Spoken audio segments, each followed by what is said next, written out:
Aí não tô te vendo de novo, isso. Ah, agora apareceu. Mas eu não tô te Ai, Jesus amado. vendo. Ai, ai, ai.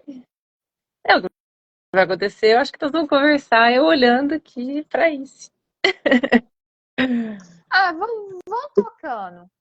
Experimenta, porque eu consegui desse jeito, clicando para inverter a câmera. Experimenta clicar para inverter. Vamos ver se ele muda. Deixa eu ver aqui.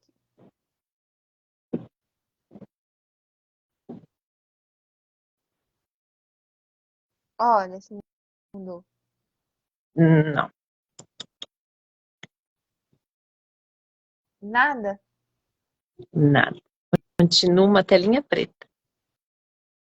Ai, gente. Pessoal, Mas não é por isso quem tá que a aí? gente não vai bater papo hoje, tá? É, Não vejo pessoal, ninguém, quem não, tá aí não nos te vejo, estou acompanhando? conversando comigo aqui, mas tá tudo bem. O mais importante é a gente bater papo hoje. É, ai, teve uma que colocou aqui. As duas estão normal. E eu tô conseguindo Pois te ver é, normal. então, mas eu não te vejo. Ah, vamos Vamos que tocar vamos. aqui, Cici. Vamos que vamos, Vamos. vamos que vamos. Então, Faz de gente. conta que eu estou vendo essa moça linda aqui, né? Obrigada. Toda super de energia, essa vibe maravilhosa que ela Igualmente. tem. Ai, me senti lisonjeada. Obrigada, Is, É pelos isso, elogios. De amor menina. mesmo. É isso, Is. é isso. E nós vamos começar a Então, bater papo. Você combinou com o pessoal que a gente ia conversar que horário? era 8 horas, né? Só que a gente Olha, minha é. mãe chegou, gente, que lindo. Mãe, pai, um beijo. Gente, eu amo essa energia da Is. Ai, meu Deus. Você sabe que meu fã-clube, né? Você sabe como é que é, né? Eles estão desde ontem assim. A gente não conseguiu ver, mas a gente não conseguiu entrar. Falei, calma, deu pau. Não, vai sair, gente. Se Deus quiser. O importante é É, que a gente está aqui é para passar conhecimento para vocês. E eu é trouxe isso a Alice por aí. isso mesmo. Porque ela tem uma história inspiradora e vocês vão sair daqui inspirados, tá? Com a história dessa mulher. Pensa numa mulher top, que eu admiro. Nossa, Deus, na hora que eu vi os Que conteúdos dela, eu isso, fiquei assim, gente. gente, eu tenho que mandar um convite para ela. Não, não é nada assim, não. A única coisa é o seguinte: eu sou uma pessoa que eu amo o que eu faço. É isso. Quando a gente ama o que a gente faz com paixão, a gente faz com vontade, a gente faz o nosso Com melhor, certeza. né? E eu amo o que eu faço. A verdade é essa. Então, é isso. Então, se você quer fazer bem o que você se propõe a fazer, faça com amor. Ame o que você faz. Se você não amar o que você faz, chuta o balde, vai, começa de novo, acha uma outra coisa, entendeu? Mas faça o que você ama, seja lá o que for na vida, entendeu? Eu acho que é, essa é a única receita que eu posso dar para que vocês um dia possam se sentir ah, realizados, felizes, né? É isso. Agora, tem perrengue, viu, gente? Tem hora que é terrível, que é chato, que enche o saco, que a gente fala, meu Deus, da onde eu vou tirar a força, da onde. E aí, como é que eu vou fazer? Mas aí a gente para e fala, pô, mas se eu conseguir também, puta, vai ser maravilhoso. Aí você vai lá e faz, né? Eu sempre fico pensando assim, a minha fonte inspiradora sempre foi a minha avó Alice, né? A minha avó Alice era uma mulher muito à frente do tempo dela. E, e aí, então, ela fazia coisas assim, na época dela, que hoje acho que as mulheres pensariam como fazer, né? Então, ela ficou viúva e foi viajar o mundo, sabe? Então, assim, essas coisas.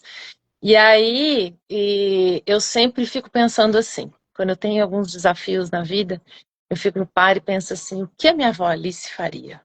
Aí eu falo assim, ah, eu acho que ela faria assim, assim, assado. E sempre é assim, o jeito mais fora da caixinha, né? Aquela coisa assim, mais sem muito, sem muito padrão. aí eu vou lá, crio coragem, vou lá e faço. Porque aí eu falo assim, bom, independente de onde ela estiver, eu acho que ela vai estar feliz. E eu também estarei. Tá, E sempre dá certo. com certeza. Ô, Com gente, deixa eu certeza. só contar E para vocês uma coisa. Olha, como ontem eu havia dito para Maria, aqui é uma casa, né? Eu estou em casa agora, então aqui é uma casa de plantas e bichos, tá? E eu resolvi estar no jardim, né? Eu acho que tá um clima super gostoso e tal, então eu falei assim, eu vou fazer essa live direto do jardim, não vai ser do escritório, não. Só que aqui é uma casa que tem todos os bichos que vocês possam imaginar. Então, daqui a pouco late um cachorro, entendeu? Late o do vizinho, passa um gato, sabe? E é assim, entendeu? Então, a Ici, ela é feliz, não só porque ela faz o que ela ama, mas porque ela é rodeada de plantas e bichos, que é o que me traz energia e o que me faz ter sorriso todo dia. que maravilha. Sua energia contagia a gente, motiva ainda. Oi, Isi, para Diga. iniciarmos o nosso bate-papo, né, o tema escolhido para essa live foi o panorama da pecuária brasileira no cenário nacional e internacional deste ano de 2025. Mas antes disso, eu gostaria que você se apresentasse, contasse quem é a Isi Garbellini. Bom, como eu sempre começo dizendo, a Ici é uma apaixonada pela pecuária, né? É uma zootecnista. Nossa, gente, fala a verdade para vocês. Eu vim para Uberaba para poder fazer faculdade em 94. Acho que muitos de vocês, a maioria, talvez nem tenham nascido quando eu aqui cheguei para poder fazer faculdade. E eu vim com uma única convicção, que eu queria trabalhar com boi e vaca. Era isso que eu queria. Eu queria fazer zootecnista, não era para poder trabalhar com piscicultura, nem com avicultura, nada disso. Eu queria trabalhar com boi e vaca. Era a única coisa que eu sabia. Não sabia muito mais sobre isso. E, logicamente, eu queria conhecer e entender mais sobre o zebu. E foi paixão à primeira vista, né? Eu fiz a faculdade, ao longo da faculdade, eu praticamente estagiei todas as minhas férias, né? Então eu falo que do começo ao fim da faculdade eu sempre estagiei. E aí já fica como uma dica para vocês aí que ainda estão estudando, né? Procurem o máximo possível fazer estágios. É isso que começa a trazer uma visão um pouco mais ampla para cada um de vocês, até para que vocês possam entender realmente o que vocês querem, o que vocês gostam, né? Porque, como eu já disse, a gente só faz bem feito quando a gente ama o que a gente faz. Então, o melhor é você desde cedo começar a ir testando, né? E aí eu me formei e como eu já estagiava também na BCZ ao longo desse período, né, eu fui convidada para poder ir trabalhar na área de melhoramento genético, no departamento de melhoramento genético da BCZ. Comecei trabalhando com provas zootécnicas, comecei lá do comecinho, assim mesmo, dos primeiros passos, trabalhando com provas zootécnicas e tal. Aí, com o tempo, eu assumi a gerência de melhoramento genético, e aí até que um dia, eu sempre conto que isso foi assim, bem divisor de águas para mim, porque acho que foi um dos maiores elogios, na verdade, que eu tive. O presidente da BCZ na época me ligou, já era depois do expediente, eu já tinha saído da BCZ, como sempre, eu sempre saía depois do horário, porque enquanto eu não termino aquilo que eu me proponho a fazer, não tem hora, né? É bem assim. Eu sou mais exigente comigo mesmo do que qualquer outro. E aí ele me ligou, eu estava chegando em casa, aí ele perguntou, você está aqui na BCZ ainda? Eu falei, eu acabei de sair, doutor, mas se o senhor precisar, eu volto. Ah, então volta aqui que a gente precisa conversar com você. Eu falei, tá bom. Aí eu cheguei, tava ele e o diretor de Relações Internacionais da época. E aí eles disseram para mim, assim, que eles queriam que eu assumisse a área internacional da BCZ, visto que, assim, com uma certa frequência, eu ia junto com a turma internacional fazer umas palestras técnicas em outros países, exatamente para poder ajudar a abrir mercado, porque Sim. por mais que a gente trabalhe a parte de marketing, a parte de Comex e tudo mais, o que abre mercado, gente, é a parte técnica. É o que traz a segurança para o comprador, né, daquilo que ele está efetivamente levando para casa. Então, a parte técnica é o diferencial, aquilo que faz bater martelo. Então, eu sempre ia para poder fazer as apresentações técnicas, fazer algum debate técnico, alguma coisa nesse sentido, né? E aí, ele me falou isso, falei, mas eu assumi a área internacional, meu Deus do céu, eu sou zootecnista, trabalho no curral, tem 11 anos, eu não sei, né? Não sei nada de mercado internacional. Aí ele falou para mim assim, só que você tem o DNA dessa casa. É muito mais fácil você aprender sobre o mercado internacional do que eu trazer qualquer especialista na área internacional para aprender o que você há tanto tempo faz dentro do curral.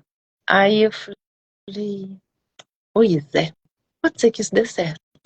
E eu, como adoro um desafio, falei, então, desafio aceito. E aí foi de 2010 até 2023, abrindo mercado, e que não foi fácil, muitas vezes a gente ia lá, batia na porta do outro país, e aí às vezes a gente era bem recebido, às vezes não, né? A questão da cultura é muito complicado. Tem país que recebe a gente de braços abertos, né? Os latinos, por exemplo. Mas tem, por exemplo, os países árabes, que tem países que têm homens que não podem falar com mulheres. Então, não falam diretamente com mulheres. E a cara do Brasil, de uma pessoa que estava indo abrir mercado para o Brasil lá fora, era de uma mulher, né? Então, muitas vezes tive que passar por situações difíceis, né? Situações culturais, né? Muitas vezes eu me senti feliz e realizada, mas muitas vezes eu me senti muito triste em ver realidades tão diferentes das nossas, né? Eu já cheguei na África um dia e, e fui fazer umas palestras no ministério em Moçambique. E aí tinham várias palestrantes, assim, palestrantes de nível internacional e tal, pessoas realmente doutores, né, Sim, pós-doctor e tal. sim. E aí umas mulheres chegaram para mim e me disseram assim, mas o seu marido deixou você vir viajar sozinha? Aí eu falei para elas, mas eu não tenho marido. Mas o seu pai deixou? Aí eu pensei comigo, oh meu Deus, eu avisei meu pai que eu estava saindo de viagem. Eu acho que, se bobear, eu já estava no aeroporto. Coitado do meu pai, ele está acostumado a eu viajar tanto, cada hora para um lado. Aí, como é que eu ia explicar para elas que nós temos esse nível de liberdade que, para elas, mesmo sendo pessoas tão cultas, né, elas não têm e que para elas é normal não ter, né? Então, são realidades muito diferentes, né? Chegar na Índia e me deparar com a realidade da mulher na Índia e ver o quanto como é diferente e como a mulher é importante em todos os níveis da pecuária, né? Nós, às vezes, como mulheres, não temos noção de como o nosso trabalho é importante. Não só esse trabalho de abrir mercado, o trabalho que a gente faz como zootecnista, como veterinário, como agrônomo, no dia a dia, num curral, numa fazenda, né? O trabalho de articulação, o trabalho comercial, o trabalho de marketing, é uma soma de trabalhos, mas todos eles têm um valor enorme. Então, só para que vocês possam compreender, nós fazemos o trabalho que nós estamos habituados aqui, né?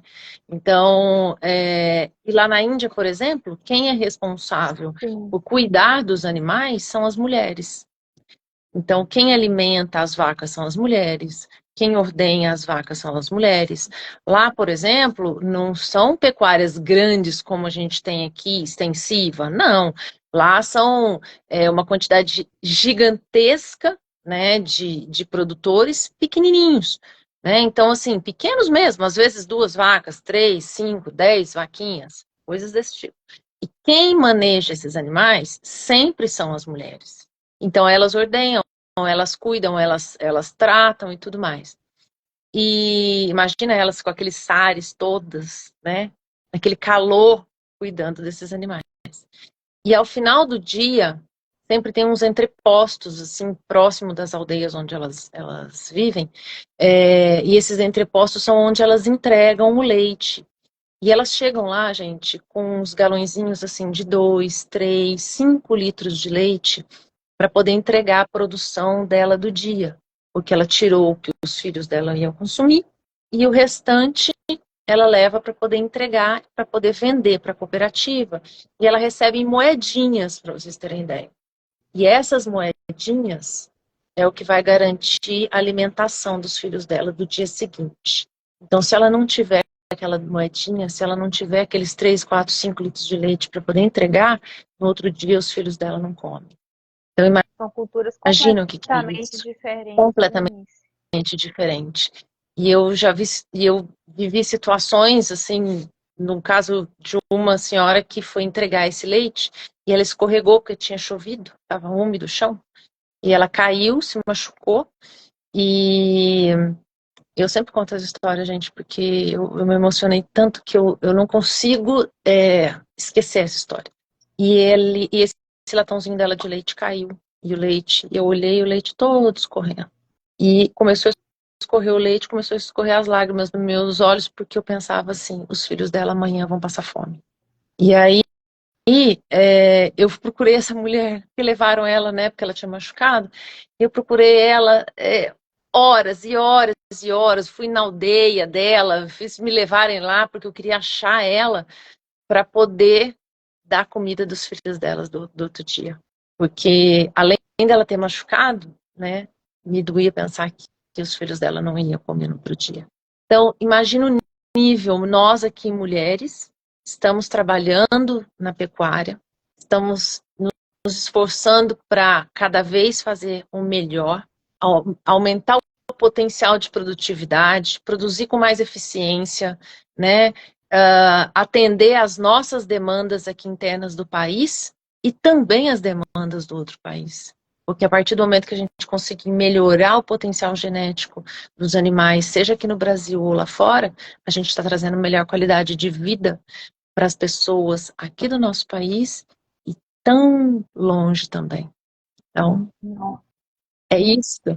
É isso que é gratificante, a gente pensar que o que a gente faz aqui é muito maior do que vocês possam imaginar. Quando vocês estiverem aí no dia a dia de vocês, olhando o que vocês estão fazendo, muitas vezes ali no curral ou até no escritório, pare e pensa no alcance do trabalho de vocês. É gigante. Muito maior do que muitas vezes vocês possam imaginar. O agro brasileiro é uma potência, né, isso? É isso. E aí, então, o que aconteceu foi que, ao longo desses 15 anos, eu trabalhei, abri no mercado, né, consolidando mercados para a pecuária brasileira, especialmente ligados a material genético, a, a animais vivos, né, e exatamente com esse intuito da gente não só trazer, né, os recursos, né, para o nosso país, mas também para que a gente possa colaborar com a pecuária de outros países, né? Afinal de contas, nós estamos sim em um patamar à frente e por que não ser nossa responsabilidade atender as nossas demandas e dos outros países? E aí, no começo do ano passado, do ano retrasado, de 2023, eu deixei a BCZ, montei uma empresa de consultoria para o mercado nacional e internacional e fui iniciar, né, algumas consultorias, dentre elas o Grupo Adi, do qual hoje eu atuo com exclusividade, né? A demanda deles, tanto para o mercado nacional quanto internacional, é grande e crescente. Então, O Grupo AD hoje, é uma referência, né, em melhoramento exatamente, genético. são 65 anos trabalhando com muita dedicação e hoje em dia, na verdade, levando o legado do seu Adi, né? O ano passado, em outubro do ano passado, nós perdemos o seu Adi. Na verdade, nós nunca vamos perdê-lo, né? Ele só não vai estar aqui fisicamente conosco, creio eu. Mas as inspirações dele, os exemplos dele, serão sempre seguidos. E por todos nós que compomos o grupo. Então, a gente trabalha com o amor que ele nos ensinou a ter, né? E Foi um quando a gente vê mestre. muito, tanto é que a gente sempre chamou ele de mestre, né? E eu sempre dizia assim que as minhas conversas com ele na varanda, eu nunca na minha vida podia imaginar o quão rico seria 10, 15, 20, meia hora de conversa com ele na varanda. O quanto eu cresci, o quanto eu aprendi com ele em cada um desses bate-papos. E eu aprendi, não foi como zootecnista, eu aprendi como ser humano. E lá no curral, então, às vezes que eu tive a oportunidade de trabalhar com ele, de acompanhar ele apartando os animais e tal, e trocar uma ideia. Meu Deus, às vezes eu parava e falava assim, não é possível que eu, zootecnista, jurada, estou aqui trabalhando com o senhor Adi no curral. Que oportunidade é essa, meu Deus, que você está me dando, né? E eu sou extremamente grata, porque eu aprendi não só profissionalmente, mas eu aprendi como pessoa, como ser humano. E é isso. Então, a história da Ice sempre foi uma história de desafios. Quando eu comecei na BCZ, eu fui a segunda técnica mulher da BCZ, e eu já aproveito sempre para deixar meu beijo, meu carinho e minha admiração para a Eliana, que a Eliana é até hoje a primeira técnica mulher da casa e que nos inspira sempre, né? Que nos deu força para a gente poder, para todas as mulheres que vieram aí depois dela, né? Que na sequência fui eu e depois de muitas e muitas outras, e isso é um orgulho muito grande. E não só imagina, na época, gente, eu tinha 23 anos, aquela carinha de menina que hoje com 4,9 não tem mais, né? Mas era aquela carinha de menina. Imagina você chegar numa fazenda e dizer para um criador, olha, esse animal sim, esse não, olha, esse é melhor do que esse, olha, esse tem algo superior a esse. Então, assim, logicamente, e num mundo que não era o de hoje, né? Então, imagina só, hoje se aceita com muito mais facilidade, porque hoje as mulheres estão muito mais presentes. Mas na época, quantas vezes eu ouvi assim, quem ela acha que ela é, hein? Acabou de chegar aqui, tá achando que sabe alguma coisa, né? Mas, e aí a gente vai crescendo. Eu tinha muito comigo o seguinte, que eu não queria que as pessoas me vissem como a menininha de carinha bonitinha. Não. Eu queria que as pessoas me vissem como profissional. Então, eu aproveitei que eu sou uma descendente de italiana. Brava! Gente! E na época eu era muito mais brava. E aí, então, eu aproveitei já dessa fama que eu tinha, né? E literalmente vesti a carapuça. Então, as pessoas tinham muito receio de mim. Muito, muito medo mesmo, né? Porque comigo ninguém brincava, não. Ninguém botava Aí cara, você impôs ninguém. respeito, né? É, exatamente, mas muito dessa característica minha, né? De ser muito incisiva, de falar muito claramente, de pontuar, né? Até de ser brava, assim, né? De ser exigente, ser mandona. Então, isso, um período aí da minha vida profissional, principalmente, me ajudou muito, muito mesmo. Depois não, depois eu tive que aprender a ir baixando a guarda, sabe? Que aí já não tinha mais necessidade disso tudo, né? não precisava mais. Mas no início, realmente foi uma personalidade que me ajudou e fez com que as pessoas olhassem para mim, tivessem, primeiro, até começaram com certo receio, depois aprenderam a ter respeito, e por consequência, eu procurei me esforçar muito, me dedicar pra caramba, né? Porque eu ralava não, eu ralo até hoje, Sim. mas ralava absurdos. E aí as pessoas começaram, então, a reconhecer a ICE profissional, né? E eu sempre fui de botar a cara, essa é a verdade. Então, assim, nada. Eu nunca fui de ter muito medo, né? Ah, tá com medo? Vai com medo mesmo, meu filho. Não tem esse negócio. Ah, você vai lá do outro lado do mundo sozinha é, para poder abrir o mercado, enfrentar. Vai com medo, mas vai, né? Não fica ali paradinha, não. Enfrenta. E esses Então, desafios nos fortalecem demais. E nossa, e por nos isso, ensinam. sim. É. E nos ensina, olha, você não tá aí? Quando você chegou aí, você nem imaginava como é que você ia começar, e você não falou assim, vou botar a cara? E vamos lá, vamos ver. Não, Não, eu exatamente nem isso. imagino. Gente, eu fico assim, meu Deus, eu passo um filme na minha cabeça, né? Desde o início que eu comecei, pegando estrada, dando cara a tapa aqui, falando de comunicação, marketing, indo no sindicato rural, entidades e tudo.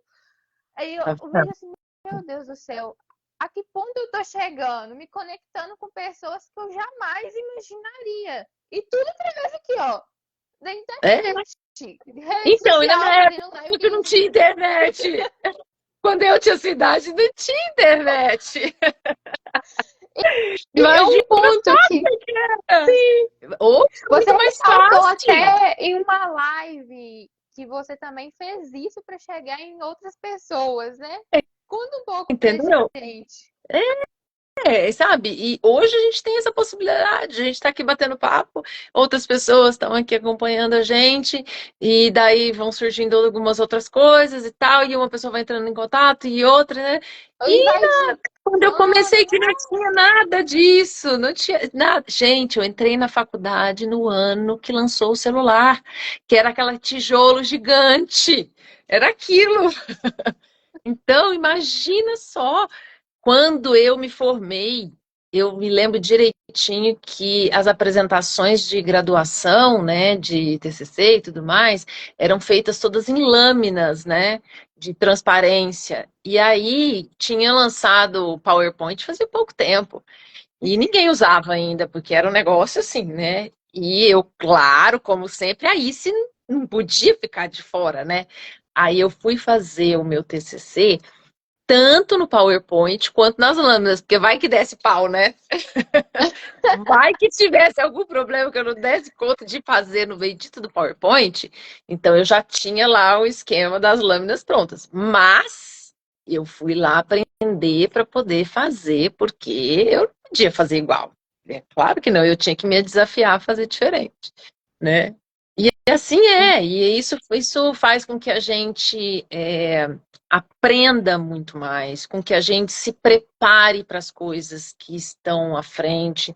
Que dia que eu imaginar, lá em 99, quando eu me formei, que eu ia imaginar que um dia eu ia trabalhar com o mercado internacional, né? E aí já fica aqui uma dica para quem está saindo, né, para o mercado agora. Eu agradeço todos os dias o empenho, a dedicação, o quanto meu pai e minha mãe trabalharam até as 10 da noite, todos os dias, que eles chegavam em casa às 11 horas da noite, para que eu e as minhas irmãs pudéssemos estudar línguas. Porque depois, pensa, me formei em zootecnia, fui trabalhar 11 anos em melhoramento e tal, curral, fazenda. Que dia que eu fui imaginar que eu ia trabalhar com o mercado externo? E se eu não soubesse, se eu não tivesse estudado inglês na minha vida? Isso não teria chegado até mim, essa oportunidade. Então, na época, eu falava, ai, que coisa chata, tem que estudar isso, né? Sim. Hoje, como eu agradeço o esforço deles, a dedicação deles para estudar e formar as três filhas, né? fazendo a faculdade que elas queriam, dando tudo que foi possível e impossível para que a gente pudesse realmente ter essa possibilidade, né? E aí, tá aí. Hoje, as três trabalham com o mercado internacional. Uma, inclusive, acabou de ir embora do Brasil. E se não tivesse sido isso, nós não teríamos tido as oportunidades que nós três tivemos e soubemos É, aproveitar. é a Então, busca não pela deixem, excelência nisso. não deixem, não achem que vocês vão trabalhar no campo, que vocês não precisam aprender línguas. Tem que aprender língua. Hoje o mundo é globalizado.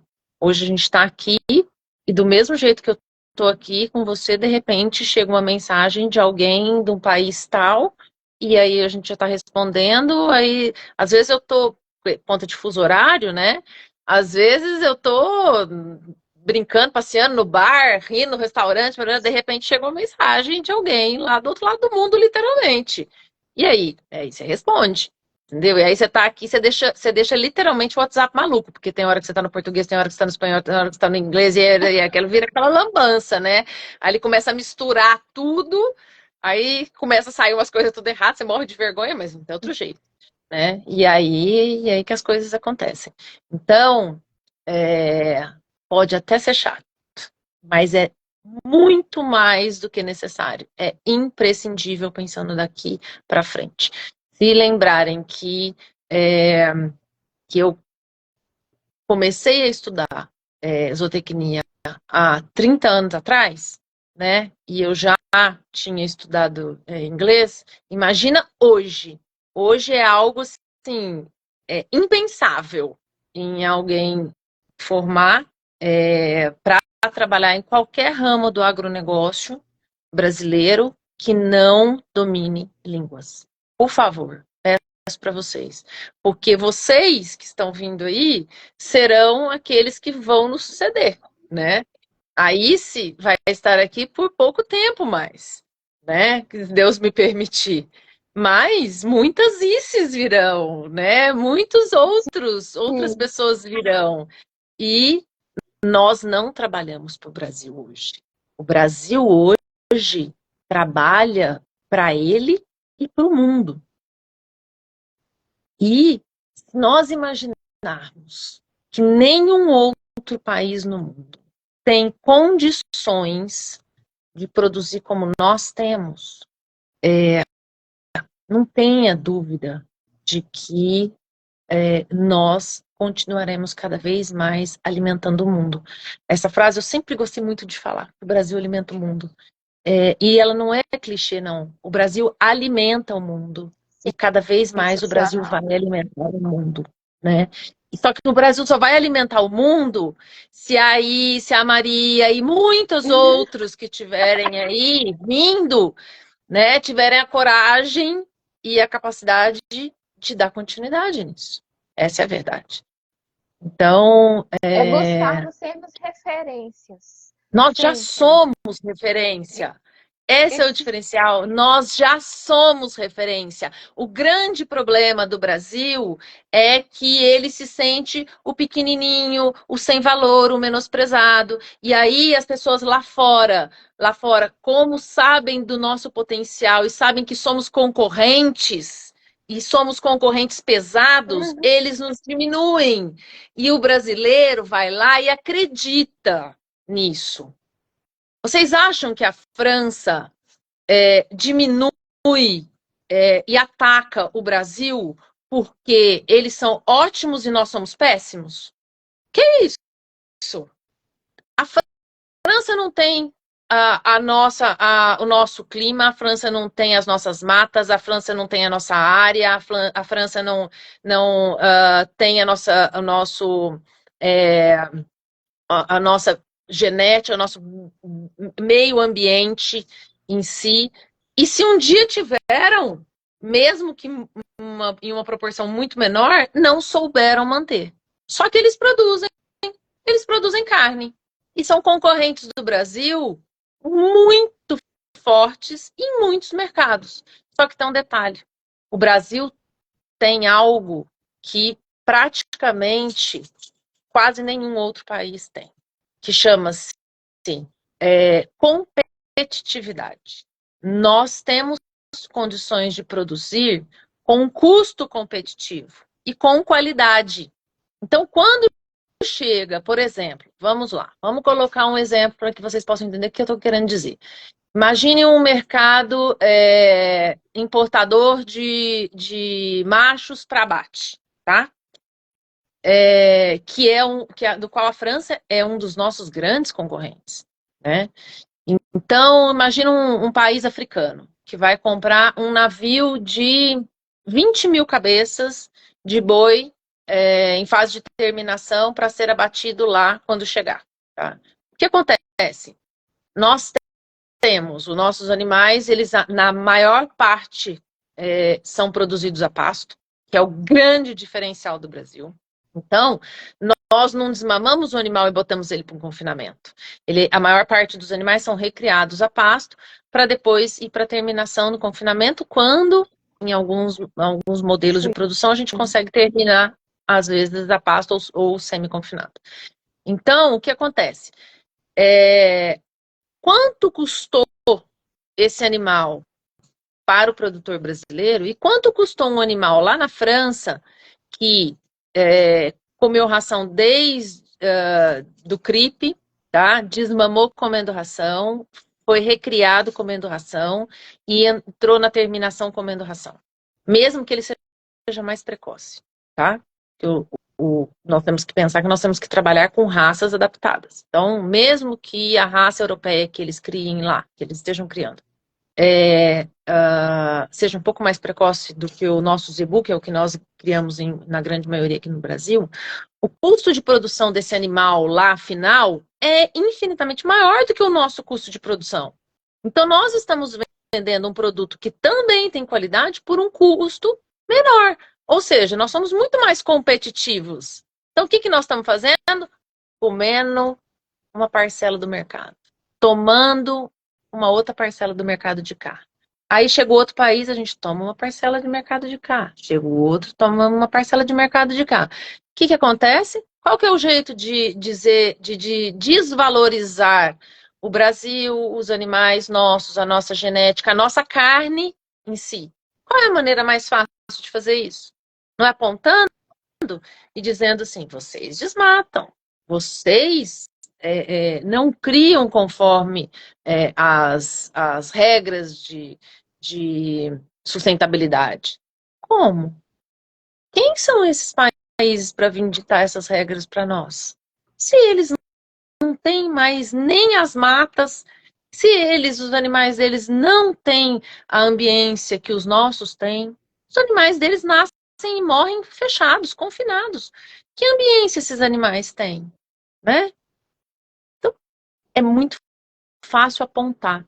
Só que o brasileiro precisa... Não conhece a realidade. Exatamente. O brasileiro precisa saber do seu valor, que é algo que ele não sabe, tá? O valor é sempre o americano, o europeu, mas ele não sabe do valor que existe dentro do Brasil. Nós hoje produzimos carne de maneira sustentável, economicamente viável.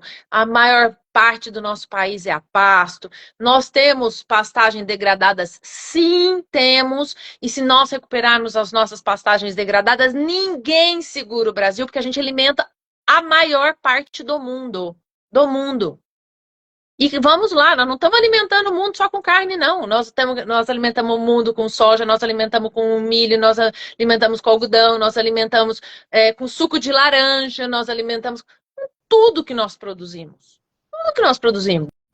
Só que, quando nós somos realmente concorrentes fortes, os nossos concorrentes apontam e atacam. E o brasileiro, ao invés de chegar, apoiar o nosso setor e falar, não, nós fazemos tudo conforme manda o figurino, né? E nós temos que dar valor e apoiar o nosso setor, porque só assim nós vamos crescer? Não. Nos diminui, se posiciona como se nós fôssemos os errados. Me diga um país no mundo que tenha legislação que nós temos. É a mais rigorosa. É a mais rigorosa que existe no mundo. No mundo. Não tem produtor rural nenhum outro lugar do mundo que tem que cumprir uma legislação como a nossa. Sem contar que nós também não temos subsídios como os franceses e os alemães e companhia limitada têm. Nós não temos. Nós não temos. Aqui a gente produz na raça, gente, no dia a dia, né? E somos concorrentes fortes e vamos continuar crescendo. Independente de governo, independente dos outros países. A coisa mais linda que existe é o amor que o produtor rural brasileiro tem por aquilo que ele faz. Ele tem que ser estudado, gente. Ele tem que ser estudado todo dia. O cara pode estar doente, pode estar com problema na família, pode estar com tudo. Ele não deixa de ir trabalhar. Ele trabalha de sol a sol, ele trabalha de domingo a domingo. Não interessa se ele é o cara que está lá tirando leite ou se é o dono da propriedade que tem que estar lá para poder coordenar. Todo mundo trabalha e trabalha com amor, com dedicação. Isso é o que faz o Brasil ser o agro, ter o agro que o Brasil tem, né? E com Então, assim, propósito também. se nós imaginarmos, lógico, nós temos entidades que ajudaram muito, trabalhos maravilhosos que ajudaram muito. Por exemplo, nós temos regiões como aqui, gente, em Uberaba, quando eu vim para Uberaba, isso aqui era literalmente um cerradão. A gente falava que era cerrado de pau torto, né? Daqui até Brasília, por exemplo, você só via cerrados de pau torto, que era as árvores tortinhas assim, né? Todo mundo falava, ixi, isso não dá nada, no máximo que você vai fazer aí é botar umas vacas para cria. Gente, hoje em dia, essa região é puro grão, é puro pivô, entendeu? Produzindo dia e noite, com safra colhendo e plantando e colhendo, plantando o ano inteiro. Safra, safrinha, vai, não para, a terra que não para, né? E assim, cada vez mais a pecuária está sendo. Então, como dizer que o Brasil não alimenta o mundo? Alimentamos e vamos continuar alimentando sim, e vamos crescer, e vai ter cada vez mais países que vão depender do Brasil para poder se alimentar. Porque eles não têm a mesma condição que nós temos, e, vou dizer mais, podem até ter a mesma condição, mas quando tem condição, não tem a área, não tem o mesmo clima, não tem a mesma paixão do produtor, tá? Porque não adianta ele ter tudo na mão e não gostar do que ele faz. Ele não vai progredir nunca, né?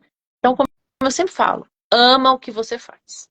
Se você amar o que você faz, você vai arrumar uma maneira de se sobressair e de conseguir ter sucesso e conquistar aquilo que você quer. Isso, o caso clássico desse é o produtor rural brasileiro. Tem nada que... Gente, nós não temos apoio governamental, nós não temos nada. E a gente produz, nós temos seca, nós temos enchente, nós temos tudo dentro desse país. E tá todo mundo produzindo, tá todo mundo trabalhando, né? E temos algo que eu particularmente acho que é uma dos grandes méritos, dos grandes, vamos dizer, dos grandes presentes que Deus nos deu, que é a possibilidade de produzirmos a pasto. Quantos outros países no mundo têm área de pastagem e condições de ter um rebanho adaptado a esse pasto, tá? Para produzir aqui dentro de uma maneira eficiente, sustentável e economicamente viável. Quantos que conseguem produzir no volume que a gente produz? Então, eu penso muito numa situação de futuro, e esse futuro não é 2025 não, sabe? Eu sei que vocês estão pensando muito assim, bom, o que ela vai falar de perspectiva para 2025? Eu já quero ir além de 2025. 2025 já é, né?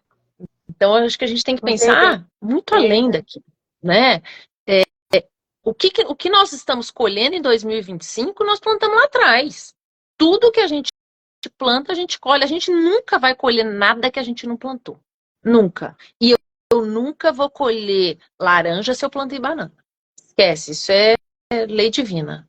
Nunca. Se eu fiz bem, eu vou colher o bem. Se eu fiz o mal, eu vou colher o mal.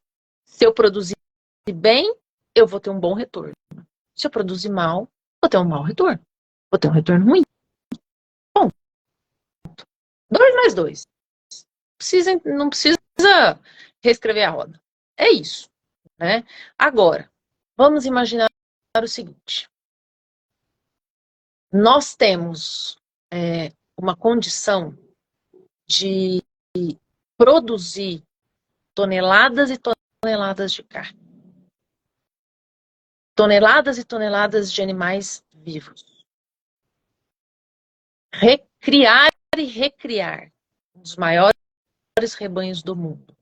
A pasto. E quando eu digo a pasto, eu quero dizer com ambiência, com bem-estar animal, porque isso é uma coisa que eu sempre busquei, porque eu sou uma apaixonada por bichos, tá? Em todos os sentidos. Então, o bem-estar animal é algo que me preocupa, me toca, que me chama atenção. Então, um animal a pasto, ele tem muito mais condição de produzir, né? Logicamente, se ele estiver dentro de uma região, vamos supor, se for uma raça tropical, ele esteja numa região tropical, se for uma raça europeia, que é uma raça subtropical, então que ele esteja numa região de um clima subtropical. Isso, logicamente, cada macaco no seu galho, tá? Agora, se eu tenho isso, ninguém vai me tirar da cabeça que ser eficiente para a nossa condição é produzirmos com aquilo que nós temos. E o que nós temos? Nós temos pasto, nós temos água, nós temos clima favorável, nós temos raças adaptadas e produtivas. E por que a gente tem que buscar fazer o nosso sistema copiar o sistema de produção de outros países que não têm o que a gente tem? E fazer com que os nossos animais produzam consumindo o alimento que é o ser humano. Para poder imaginar que quando o animal, quando o bovino, ele se alimenta de pasto, ninguém compete a pastagem com ele. Bovinos, equinos, caprinos, ovinos, ninguém compete.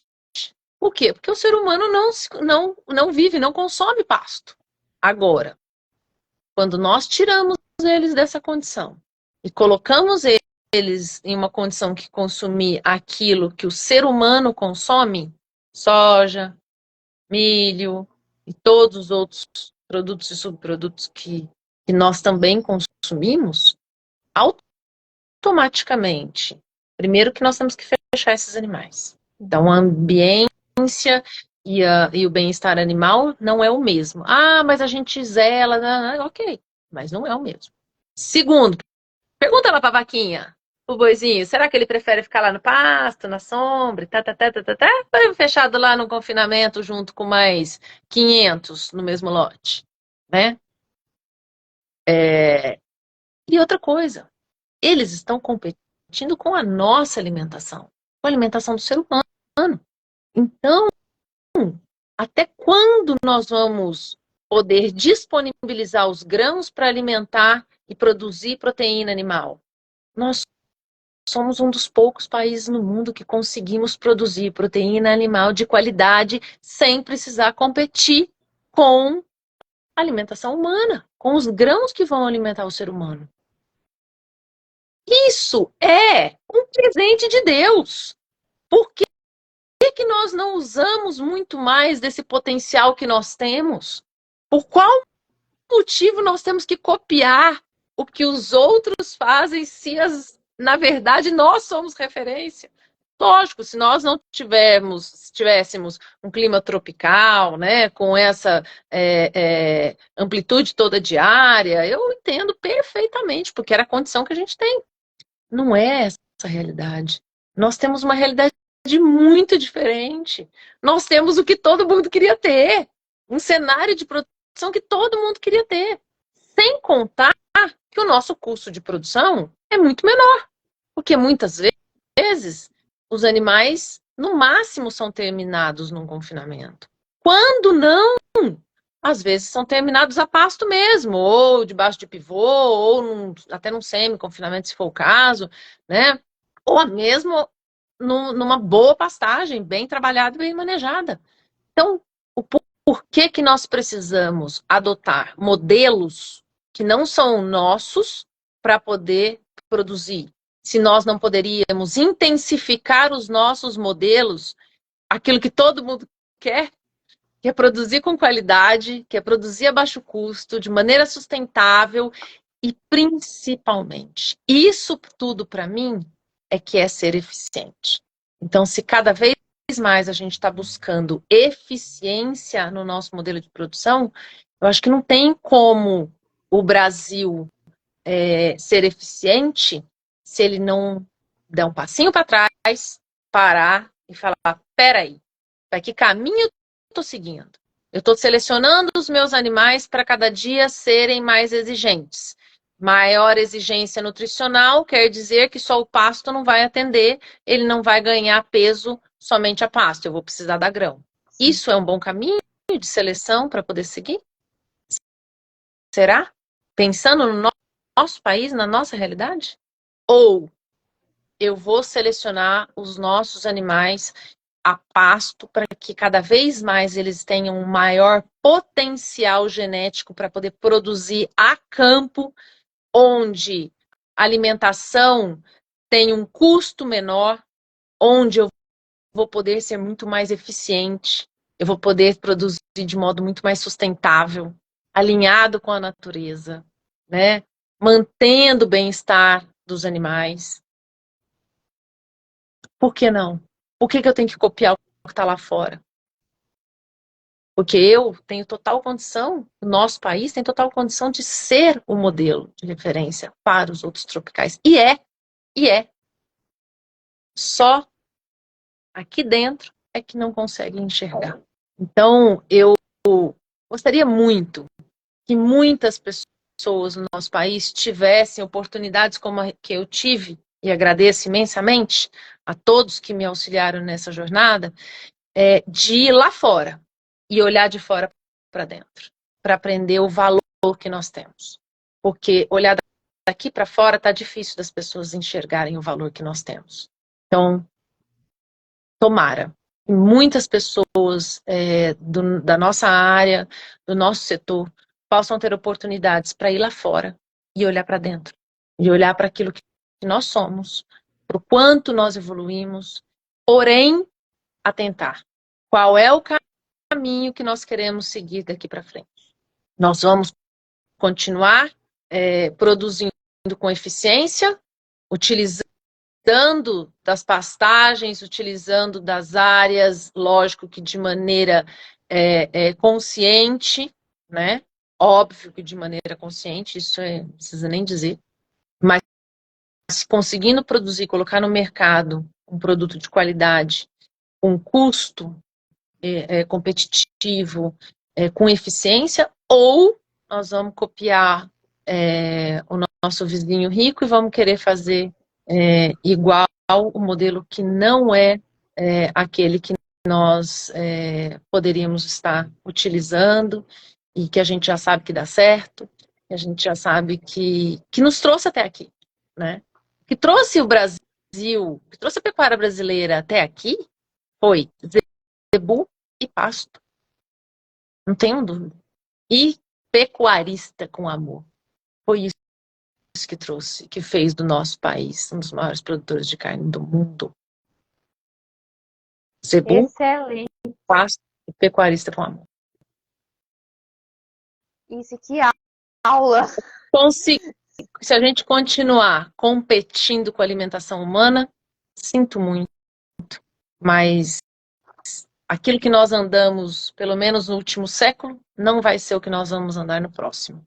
Então, vamos atentar para isso. O que a gente quer para o próximo século? Perfeito. Isso, você trouxe um cenário, assim, que muitas pessoas que estão assistindo a gente aqui, creio que não imaginavam.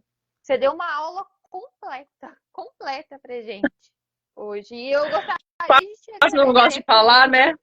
Nossa, É porque eu sou professora maravilhoso! também, gente. Então, o professor fala, fala, fala, fala, fala. Não, a sua história, o cenário, como você interagiu aqui, totalmente diferenciado. Aliás, a gente é uma referência, né? Só de a gente estar aqui, dando nossa cara a tapa, mostrando o potencial do agronegócio, da pecuária brasileira, para quem está nos assistindo hoje, isso é uma baita de uma referência para muitos. A verdade é, nós não somos perfeitos. E nem precisamos ser. Não precisamos ser perfeitos. Mas nós temos que querer ser melhor a cada dia.